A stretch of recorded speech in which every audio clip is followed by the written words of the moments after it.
The countries of the world that do receive oil through the Hormuz Strait must take care of that passage. They must cherish it. They must grab it and cherish it. They can do it easily. Di Timur Tengah berbuntut panjang, perpecahan terjadi antara Amerika Serikat dengan NATO. AS marah besar karena NATO tidak membantu mengamankan Selat Hormuz.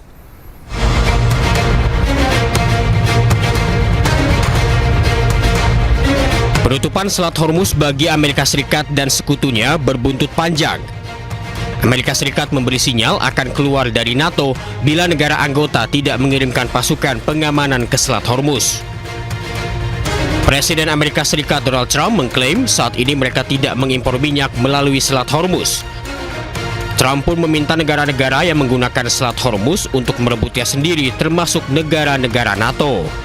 The United States imports almost no oil through the Hormuz Strait and won't be taking any in the future. We don't need it. We haven't needed it and we don't need it.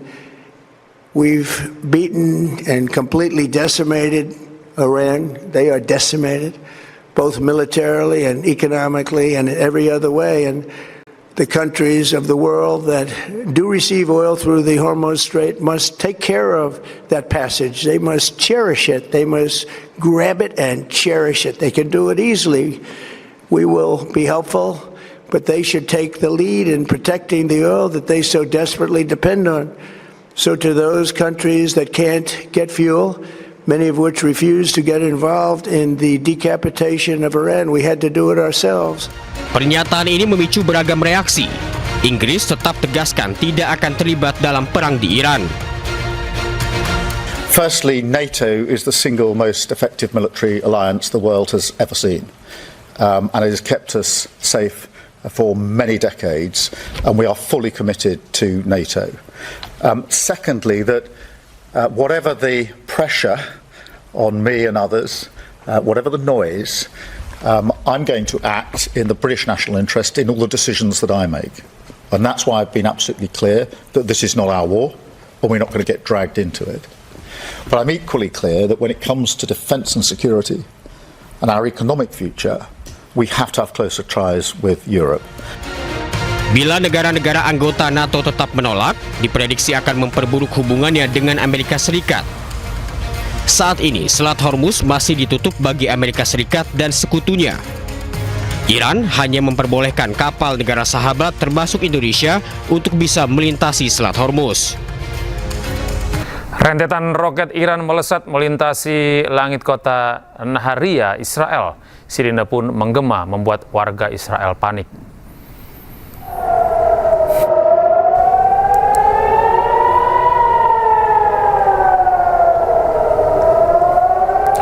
Sirene terus meraung saat beberapa roket melintasi langit kota Naharia sebelum menghantam permukiman. Serangan ini terjadi saat warga setempat menggelar perayaan Paskah Yahudi. IDF mengatakan sedikitnya 10 rudal balistik ditembakkan ke arah Israel oleh Iran dan Hizbullah.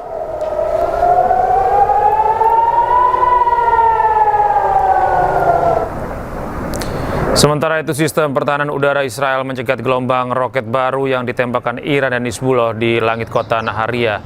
Serangan ke Israel ini terus meningkat pasca Israel berupaya untuk memperluas zona keamanan di luar perbatasannya, termasuk di sebagian besar wilayah Gaza, Suriah, dan Lebanon Selatan.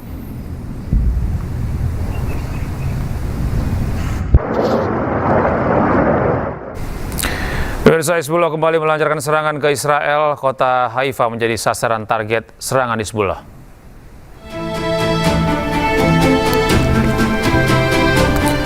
Kelompok milisi Hizbullah menyerang infrastruktur militer Israel di kota Haifa. Hizbullah juga menargetkan infrastruktur Israel di kawasan perbatasan. Dikutip dari media Israel, The Time of Israel, Hizbullah telah meluncurkan serangan lebih dari 50 roket yang ditembakkan dari Lebanon ke selatan Israel.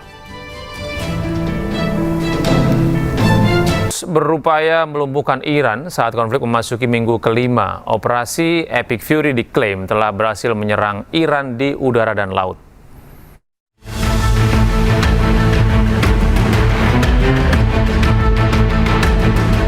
Perang Timur Tengah memasuki minggu kelima. Centcom Amerika Serikat mengklaim memiliki kemajuan yang tak terbantahkan dalam menghilangkan kemampuan Iran.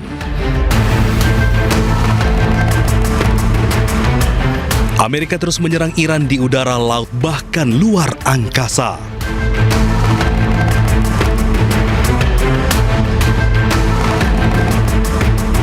Operasi Epic Fury diklaim telah mengurangi kemampuan Iran untuk memproyeksikan kekuatan di luar perbatasannya.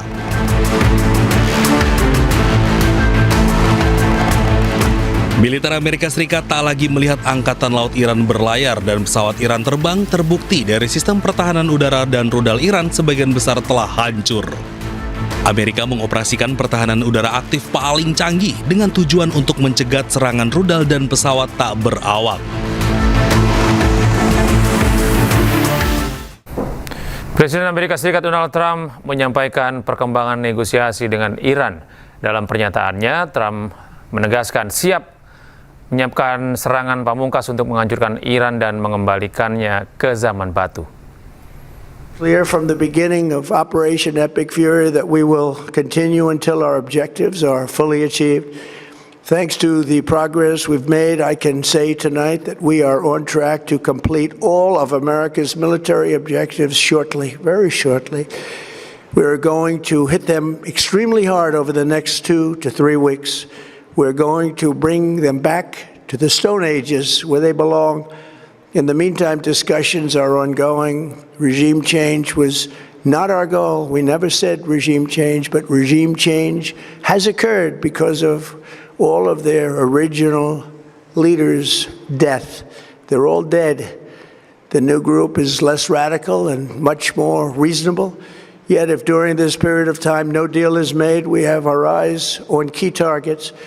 If there is no deal, we are going to hit each and every one of their electric generating plants very hard and probably simultaneously. Sementara itu, pemimpin tertinggi Angkatan Darat Iran, Mayor Jenderal Amir Hatami, mengeluarkan peringatan keras kepada Amerika Serikat. Jika serangan darat benar-benar terjadi, tentaranya tidak akan membiarkan pasukan Amerika Serikat lolos hidup-hidup dari Iran. Mayor Jenderal Amir Hatami menginstruksikan pangkalan-pangkalan operasional untuk memantau pergerakan musuh dari waktu ke waktu. Juga menerapkan rencana untuk melawan serangan musuh pada waktu yang tepat.